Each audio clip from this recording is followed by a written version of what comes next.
बात करते हैं ट्विशा शर्मा केस की। रविवार को दूसरा पोस्टमार्टम हुआ, जिसके बाद शाम को आखिरकार उसका अंतिम संस्कार कर दिया गया। दूसरे पोस्टमार्टम रिपोर्ट का इंतजार है। वहीं सोमवार को इस केस की सुप्रीम कोर्ट में सुनवाई हुई। कोर्ट ने कहा कि दोनों पक्ष बयानबाजी से बचें। इस बीच सोमवार को सीबीआई की टीम भोपाल के लिए रवाना हो गई है। क्या हुआ बताते हैं। मौत के 12 दिन बाद ट्विशा का अंतिम संस्कार तो हो गया।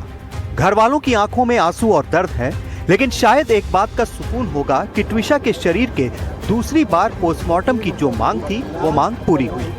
अंतिम संस्कार से पहले रविवार को दिल्ली एम्स से गई टीम ने ट्विशा का दूसरा पोस्टमार्टम किया। अब इंतजार रिपोर्ट का है।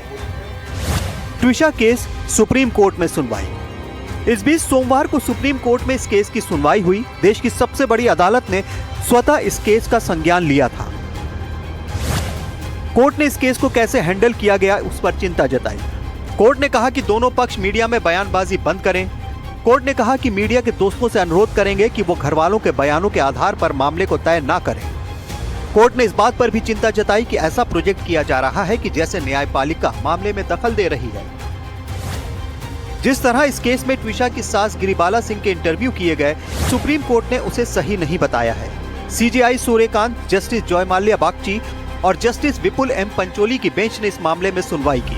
सुप्रीम कोर्ट ने कहा कि यह घटना दुर्भाग्यपूर्ण है और इसकी निष्पक्ष जांच जरूरी है। सच ये है कि लड़की की जान गई। इस केस की जांच में अब देश की सबसे बड़ी जांच एजेंसी सीबीआई भी आ गई है। जानकारी के मुताबिक सीबीआई के दिल्ली और मध्य प्रदेश के अधिकारियों की एक एसआईटी बन रही है। डीआईजी लेवल के अधिकारी एसआईटी का नेतृत्व करेंगे। कटारा हिल्स थाने में दर्ज एफआईआर को फिर से रजिस्टर करेगी सीबीआई। स्थानीय पुलिस से ट्विशा के पति समर्थ को कस्टडी मिलेगी। आरोपी पक्ष और मृतक पक्ष के परिवारों के बयान दर्ज करेगी। समर्थ के घर में ट्विशा के कमरे, घर की पूरी जांच करेगी। सीबीआई की टीम के साथ फॉरेंसिक एक्सपर्ट भी होंगे। जो दूसरा पोस्टमार्टम हुआ है ट्विशा का, वो पोस्टमार्टम रिपोर्ट भी सीबीआई लेगी, क्योंकि उस पोस्टमार्टम रिपोर्ट में जो फाइंडिंग्स क्या है, फाइनल फाइंडिंग्स क्या है, जो डेथ की वजह क्या है, कैसे डेथ हुई है और उसका टाइम क्या है, ये सारी चीज़ें दूसरी पोस्टमार्टम रिपोर्ट में लिखी होंगी, जो कि एम्स के एक्सपर्ट डॉक्टर ने किया है। तो ये रिपोर्ट भी काफ़ी अहम होने वाली है। इसके अलावा सीबीआई जहाँ पर ये घटना हुई है, यानी कि जो ट्विशा का ससुराल वाला घर है, वहाँ पर जाएगी और वहाँ पर जाकर पूरे क्राइम सीन को रिक्रिएट करेगी। आपको बता दें कि मध्य प्रदेश सरकार ने सीबीआई जांच के लिए केंद्र सरकार को पत्र लिखा था। मुझे इस बात का संतोष है, हमने अपने राज्य के अंदर हर एक घटना पे गंभीरता के साथ हमारी स्टेप होती है।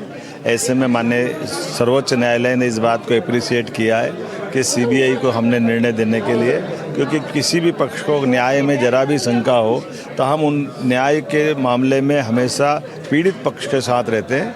मुझे संतोष है कि न्यायालय ने भी उस बात को माना। एक आखिरी सवाल के गिरिबाला जी को फांसी बताया जाएगा इस तरह? देखिए, मुझे एक सब जानकारी नहीं है, लेकिन ये बात सही कि सीबीआई को हमने पत्र लिख दिया है और वो उसमें योग्य कार्रवाई कर।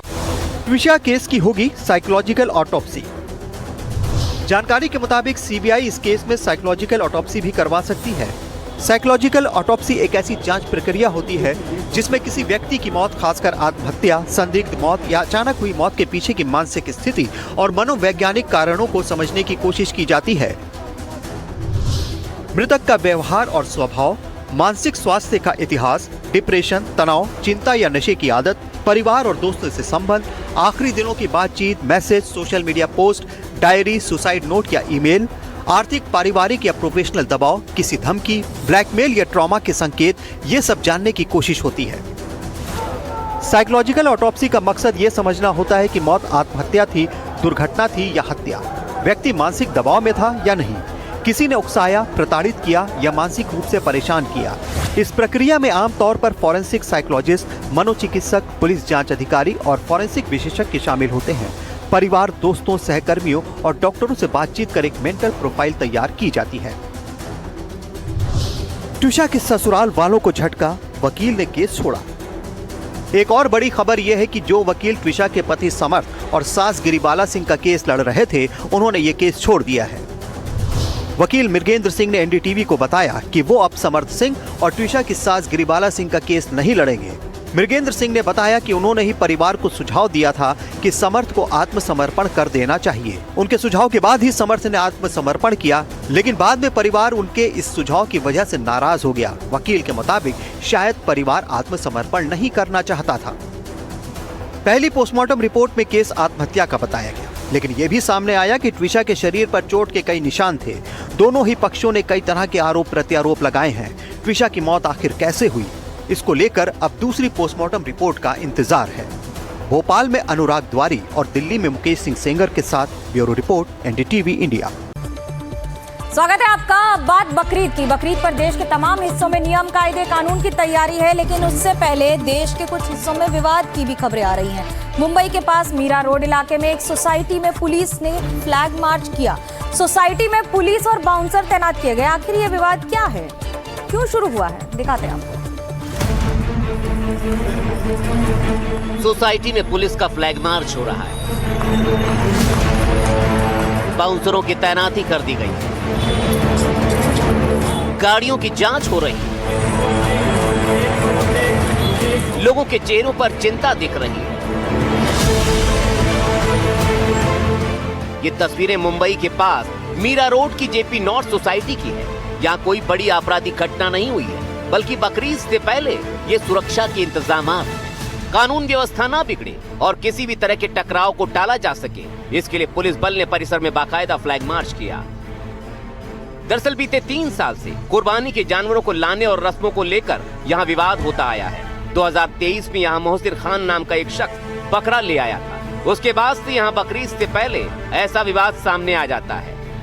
ये सोसाइटी में जो करोड़ों रुपए का फ्लैट लोग आए हुए हैं, तो यहाँ गाय, बकरे और दूसरे जानवर यहाँ रहेंगे, तो इसको अब चिड़ियाघर घोषित कर दिया जाए। हेड बॉडी है जो ये पूरे सोसाइटी को, जेपी को हैंडल करते हैं, तो वो हैंडल करने वाले वो रूल पास्ड है कि अगर वो रूल है तो वो सबके लिए लागू है। वो होने के बावजूद भी उन्होंने फोर्सफुली ट्राई किया था कि लेके आने के लिए, तो उसके लिए वो विवाद की वजह से ये अभी जो है डर का माहौल बना हुआ है कि हमें यहाँ पर पुलिस प्रोटेक्शन की ज़रूरत है। और बिल्कुल बच्चे लोगों को तो पहले ये है कि वो पूछते ही है कि यहाँ पर पापा जी आप यहाँ पर पुलिस प्रोटेक्शन क्यों है, पुलिस क्यों इतना घूम रहे, तो इस डर के माहौल में जीना पड़ रहा है। पूरे इंडिया में सोसाइटी का एक लॉ होता है कि सोसाइटी में जो है ना, जो भी पास होगा पॉलिसी, उसके हिसाब से सोसाइटी चलती है। इंडिविजुअल एक आदमी की पॉलिसी के हिसाब से सोसाइटी नहीं चलती है। सोसाइटी का जो पॉलिसी है, तो इसमें हमें पेट पॉलिसी वगैरह सब हमने पास किया हुआ है। इस कॉम्प्लेक्स में करीब 5000 फ्लैट्स हैं, जिनमें करीब 400 मुस्लिम परिवार रहते हैं। बकरे की एंट्री को लेकर हिंदू और मुस्लिम पक्षों के बीच आरोप प्रत्यारोप का दौर शुरू हो गया है। पर आखिर स्थिति ऐसी कैसी पैदा हो जाती है कि ना सिर्फ पुलिस को इसमें इंटरफेयर करना पड़ता है, बल्कि पुलिस प्रशासन द्वारा यहाँ पर मार्च निकाला जाता है। बाकायदा लोगों को बताया जाता है कि उन्हें अब इस बात को समझनी होगी कि यहाँ पर स्थिति बिगड़ नहीं सकती। ऐसे में देखना ये होगा कि बकरीद के पहले ना सिर्फ पूरे मुंबई में बल्कि आसपास के सटे इलाकों में भी इस प्रकार की पुलिस बंदोबस्त जो है उसे बढ़ा दिया गया है, ताकि सुखपूर्वक ये पूरा त्यौहार सभी समुदाय द्वारा मनाया जा सके। हमने मोहसिर खान से भी बात की, जो 2023 में बकरा लेकर सोसाइटी में आए थे। इनका कहना है विवाद तभी खत्म हो गया था। रोड इलाके के जेपी नॉर्थ सोसाइटी में एक शख्स ने बकरी ईद के मौके पर एक बकरा लाए, जिसके चलते विवाद इतना बढ़ गया कि दर साल यहाँ पर इस प्रकार के विवाद देखने मिले। और इस साल बकरी ईद से पहले यहाँ पर पुलिस मार्च तक निकाल दी गई। वो बकरा लाने वाले शख्स मोहसिन खान हमारे साथ हैं। मोहसिन जी, इतना ज़्यादा विवाद बढ़ गया एक बकरे की वजह से, वो भी जो आप लेकर आए, क्या हुआ था? विवाद हुआ था 2023 में और विवाद वहाँ पर ख़त्म हो गया था। FIR वगैरह हुआ था, वो टाइम पे मैटर क्लोज हो गया था। 24 में और 25 में भी ईद आई थी। हमने जहाँ पर हमारा डेडिकेटेड स्लॉटरिंग हाउस है, वहाँ पर बकरे रखे, वहाँ पर हमने कुर्बानी की थी। विवाद तो अभी कुछ है ही नहीं। विवाद नहीं है? नहीं, विवाद के बगैर ही पुलिस मार्च निकाल रही है। अब देखो, लॉ एंड ऑर्डर मेंटेन करने का काम पुलिस लोग का है। उनको कुछ ऐसा सस्पिशियस लगता होगा, तो इसीलिए पुलिस अपने हिसाब से मार्च पास। सस्पिशियस है तभी सस्पिशियस लग रहा होगा। पुलिस हमारे सेफ्टी एंड सिक्योरिटी के लिए, हम भी चाहते हैं कि हर फेस्टिवल में पुलिस बैठे। इस बार आप लोग बकरी ईद कैसे मनाएंगे? जैसे हम 24, 25 और 22, 23 में मनाए थे, वैसे ही मनाएंगे। बकरी लाकर? हाँ, बकरे लाकर। सोसाइटी के भीतर?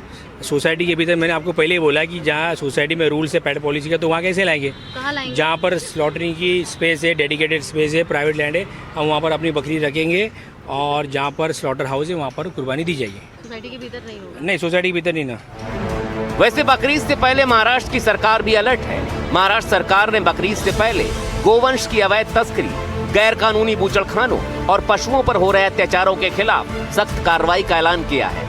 अगर गौ माता की तस्करी कहीं से अगर होती है राज्य के विभिन्न भागों से, तो हमने हमारे डिपार्टमेंट के सभी लोगों को कार्रवाई करने के निर्देश दे दिए। वो हिसाब से हमने नोटिफिकेशन भी निकाला है। जहाँ जहाँ पे हो सके वहाँ पे हमारे जो आरटीओ के लोग हैं वो ऐसी गाड़ियाँ रुका के गौ माता की तस्करी नहीं हो इसकी खबरदारी लेंगे, और भविष्य में पुलिस का भी सहयोग लेंगे ताकि ये जो हमारी मुहिम है वो बड़े पैमाने पे चल रहे। मुख्यमंत्री देवेंद्र फडणवीस के निर्देश पर परिवहन विभाग ने पूरे राज्य में विशेष जांच और नाकाबंदी अभियान चलाए जाने के आदेश दिए हैं। मुंबई से सुजाता द्विवेदी के साथ ब्यूरो रिपोर्ट, एनडीटीवी इंडिया।